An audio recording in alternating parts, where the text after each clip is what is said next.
আপনি কিভাবে আমাদের ট্রেনিং সেন্টার সম্পর্কে জানতে পেরেছেন? আমি আপনাদের ট্রেনিং সেন্টার বিষয়ে ফেসবুকে অনলাইনে দেখার পরে আমি যোগাযোগ করে তারপর আপনাদের সেন্টারের সাথে যোগ হই।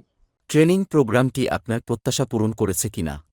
জি, অবশ্যই আমার প্রত্যাশা পূরণ করেছে। এখান থেকে অনেক কিছু শিখতে পেরেছি, অনেক কিছু নিতে পেরেছি। ট্রেনিং সেন্টারের সরঞ্জাম ও সুবিধাগুলি কেমন ছিল? আপনি কি সন্তুষ্ট ছিলেন? আলহামদুলিল্লাহ অনেক ভালো ছিল। আমি অনেক সন্তুষ্ট। সরঞ্জামগুলো অনেক ভালো ছিল। অনেক কিছু পেলাম। আপনার প্রশিক্ষক জামাল স্যার সম্পর্কে কিছু বলুন। তার শিক্ষাদানের ধরন কেমন ছিল? স্যার অনেক কিছু শিখাইছে আমাদের জামাল স্যার। এখান থেকে অনেক শিখতে পেরেছি। এয়ার কন্ডিশন, ফ্রিজ এগুলো নিয়ে অনেক ভালো কিছু শিখতে পেরেছি। গ্যাস ওয়েল্ডিং করতে পারছি, শিখতে পেরেছি। আর অনেক কিছু শিখতে পেরেছি। আমাদের প্রশিক্ষণে আপনি কোন ধরনের প্র্যাকটিক্যাল কাজ করেছেন? আমি এয়ার কন্ডিশনিং কাজ করেছি, গ্যাস ওয়েল্ডিং করেছি, আরো অনেক কিছু করেছি। আপনার বন্ধু বা আত্মীয়স্বজন কেউ যদি এসি ফ্রিজের কাজ শিখতে চায়, তাদের জন্য কি পরামর্শ দিবেন? বলবো অবশ্যই এটা ভালো কাজ। এই কাজটা শেখা দরকার। জীবনে কিছু করার জন্য এই কাজটা শেখা দরকার। আরএসএ টেকনোলজি একটা প্রতিষ্ঠান আছে। আমি ওখান থেকে অনেক ভালো কিছু শিখতে পেরেছি। তোমরা যাও ওই জায়গায় ভালো শিখতে পারবা। জীবনে অনেক কিছু করতে পারবা। এখান থেকে কিছু একটা শিক্ষা প্রদান করতে পারবা।